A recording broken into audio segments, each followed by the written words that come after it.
না যাই না যাবো ভাই আয় গেল তো রায় আরে আল্লাহ আরে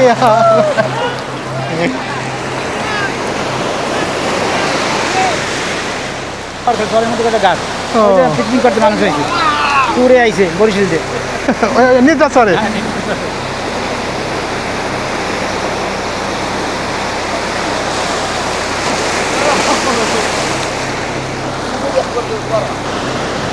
আপনার নিদ্রা চরে গেছিলাম তাহলে না ভালো না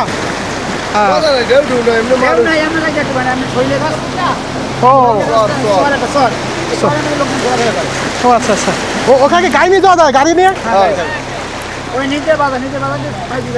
আচ্ছা আচ্ছা হ্যাঁ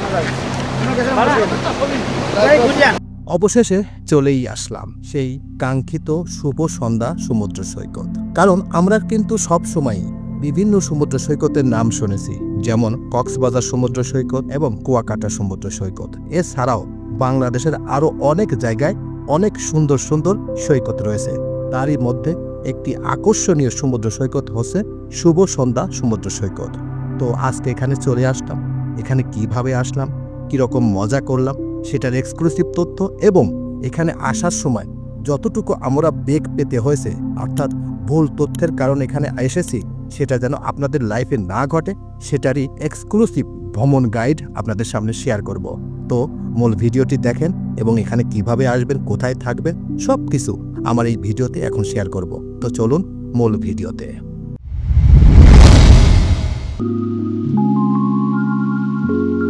শুভ সন্ধ্যা সমুদ্র সৈকত অথই সাগরের ঢেউ ও সবুজ ঝাউবনে ঘেরা বরগুনা জেলার তালতলী উপজেলার নিশানবাড়িয়া ইউনিয়নের নলবনিয়ায় অবস্থিত একটি দৃষ্টিনন্দন সৈকতের নাম শুভ সন্ধ্যা সমুদ্র সৈকত পায়রা বিষখালী ও বলেশ্বর নদীর মিলনস্থলের বৈচিত্র্য বাড়িয়ে তুলেছে প্রায় 4 কিলোমিটার লম্বা বেলাভূমি শুভ সন্ধ্যা সোনাকাটা ইকো পার্ক সংলগ্ন শুভ সন্ধ্যা মূলত নলবনিয়া এলাকার একটি চর তালতল উপজেলার সদর থেকে প্রায় 15 কিলোমিটার দূরে শুভ সন্ধ্যা সমুদ্র সৈকতের সাগর তীরের মুক্ত বাতাস এবং চোখ জোড়ানো প্রাকৃতিক সৌন্দর্য পর্যটকদের আকর্ষণ করে তোলে শুভ সন্ধ্যা সমুদ্র সৈকত বাংলাদেশের দ্বিতীয় বৃহত্তম ম্যানগ্রোভ ফরেস্ট ট্যাংরাগিরির অংশ হওয়ায় সাগর পাড়ের সবুজের সমারোহের সাথে সাথে বন্যপ্রাণীর অবাধ বিচরণ চোখে পড়ে প্রচলিত সমুদ্র সৈকতের তুলনায় এখানে দর্শনার্থীদের ভিড় কম থাকায় নিরিবিলিতে সময় কাটাতে পর্যটকদের কাছে দ্রুত জনপ্রিয়তা অর্জন করেছে শুভ সন্ধ্যা সমুদ্র সৈকত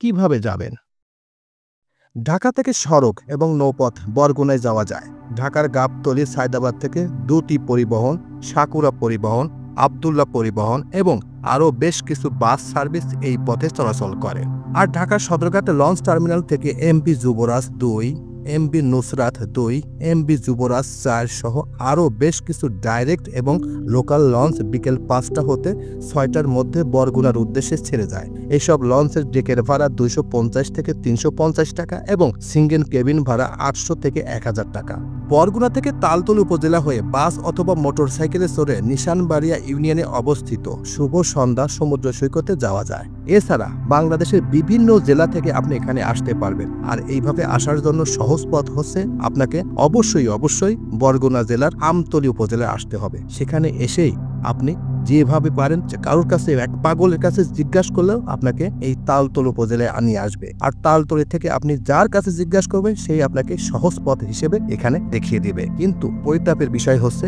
এখানে কিন্তু ভালো থাকার কোনো ব্যবস্থা নাই কারণ এখানে ভালো মানের কোনো হোটেল নাই যাও বাও কিছু হোটেল আছে সেগুলো হচ্ছে তালতলী উপজেলায় আছে কিন্তু শুভ সন্ধ্যার আশেপাশে কিংবা নিদ্রাচরের আশেপাশে কোনো থাকার কোনো ব্যবস্থা নাই যদি আপনারা থাকতে চান তাহলে আপনারা নিজ চেষ্টায় থাকতে হবে এবং তাবু করে এখানে থাকতে পারবেন কারণ এখানে নরমাল আকারে একটু সিকিউরিটির ব্যবস্থা আছে তো আমি সাজেস্ট করব এখানে না থেকে আপনারা যদি থাকতেই মন চায় তাহলে তালতলী উপজেলার ওখানে রেস্ট হাউস এবং জেলা পরিষদের উপ অফিস আছে সেখানে আপনারা থাকতে পারবেন তো শুভ সন্ধ্যার এক্সক্লুসিভ ভিডিও এক নজরে দেখে নিন শুভ সন্ধ্যা সমুদ্র সৈকতের এক্সক্লুসিভ ভিডিও সুস্বাগতম শুভ সন্ধ্যা সি বিচ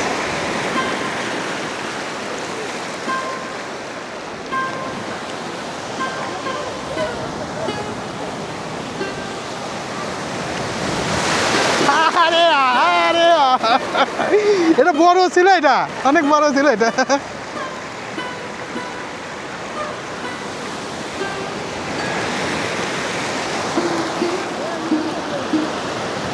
আপনার নেট রাত চলে গেছিলাম তাহলে না, ভালো না? হ্যাঁ।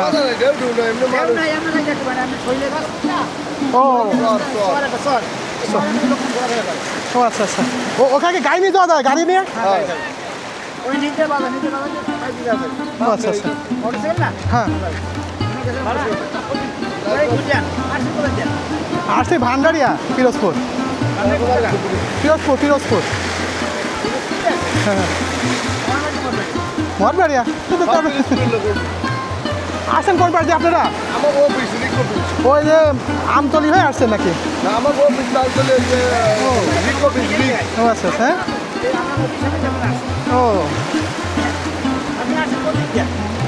ওই যে পাথরঘাটা পার হয়ে ওই যে কি বলে এটা, কি খাতরা নাকি একটা সোজা আমতলি? তাহলে হ্যাঁ,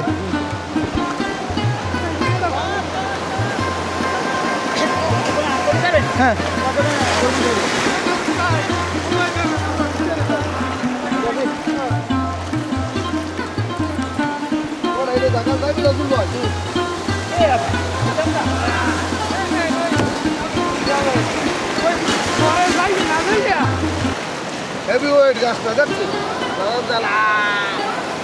ওটা কি গাছ? ওটা কেওড়া?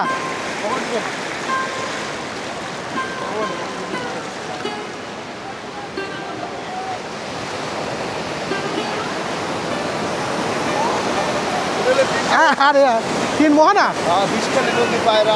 মানে এটা এটা এটা পায়রা নদী এটা, আর ওইটা বিষখালী মনে হয় ওইটা, আর ওইটা বলেশ্বর।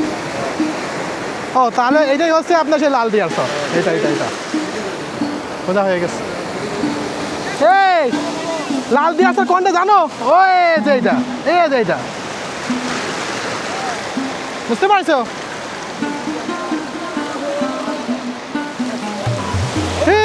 আরে আল্লাহ, আরে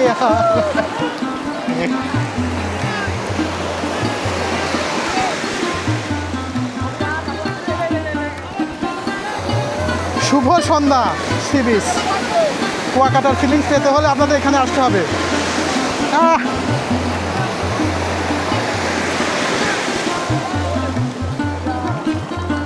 আরে প্যান্ট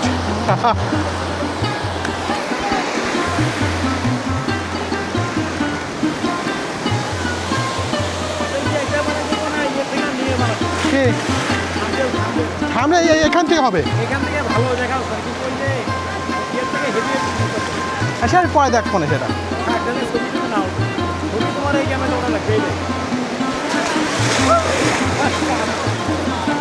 তুমি ভাই ভাই আমার ভয় লাগে না তো, আমি তো রিক্সে যাচ্ছি না, বোঝো না?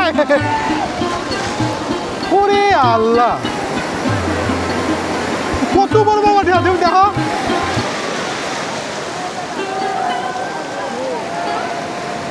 সমুদ্রের ছোঁয়া,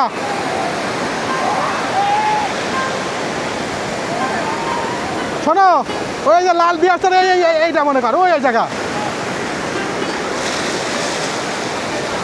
আরে হাল, আরে হাল,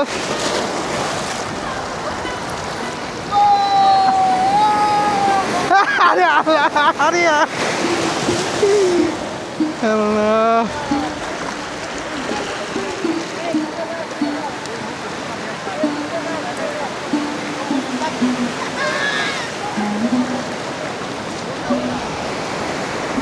পায়রা, বিষখালী, বলেশ্বর আর সাগর।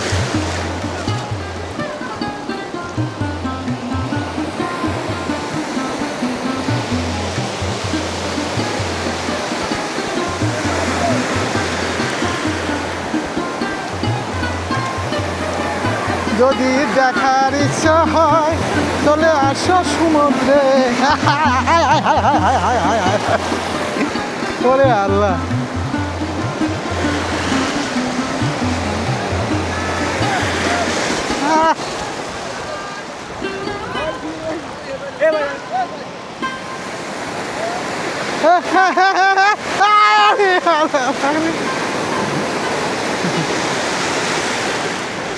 আরে এই কত পানি হইলো, অনেক পানি।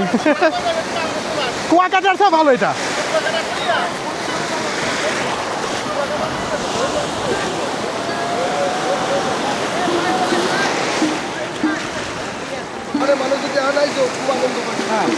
এটা এই মানুষ আসছে, মানুষের বিনোদন দেওয়ার জন্য হচ্ছে। নিদ্রাচর ভালো গেছিলেন ওখানে, ভালো না এটা? চরের মধ্যে কিছু গাছ, এর মধ্যে তৈরি করে, ঢেউমও কিছু নাই, ঢেউমও কিছু নাই, চরের মধ্যে একটা গাছ, পিকনিক করতে মানুষ হয়েছে, ট্যুরে আইছে বরিশাল দিয়ে। নিদ্রাচরে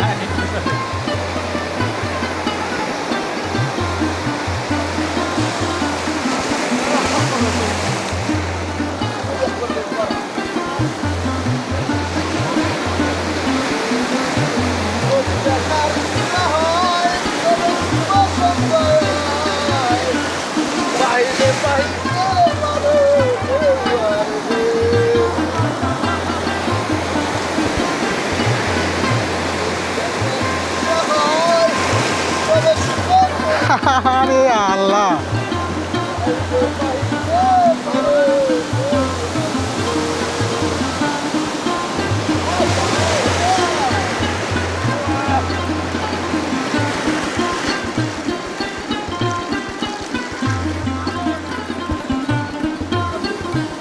তো এই ছিল মোটামুটি আমাদের আজকের জার্নি এবং ভ্রমণ গাইড। আমাদের এই ভ্রমণ গাইড এবং তথ্য এবং কিভাবে আসবেন সেটা আপনাদের কাছে কেমন লাগলো? যদি ভালো লেগে থাকে তাহলে অবশ্যই এই চ্যানেলের পাশে থাকবেন, কারণ বাংলাদেশের আনাচে কানাচে যত অজানা তথ্য এবং ইতিহাস এবং পর্যটন কেন্দ্র আছে সেটারই এক্সক্লুসিভ তথ্য প্রতিনিয়ত এই চ্যানেলে আপলোড হচ্ছে। তো এই চ্যানেলে থাকার জন্য বেশি কিছু নয়, এই চ্যানেলটাকে সাবস্ক্রাইব করবেন, পাশের বেল বাটনটা অন করে দিবেন, যাতে নতুন নতুন তথ্য যখনই আসে আপনার দোরগোড়ায় পৌঁছে যায়। তো সবাইকে ধন্যবাদ জানিয়ে এখানেই শেষ করছি।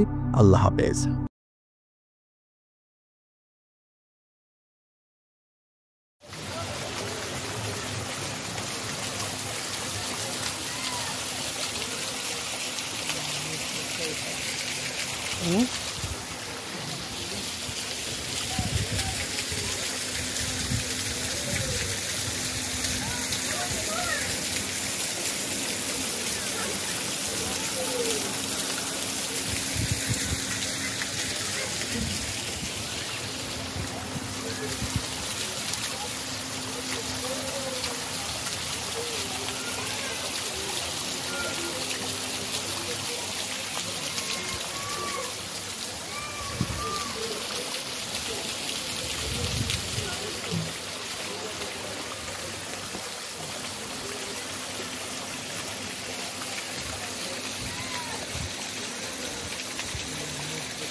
হুম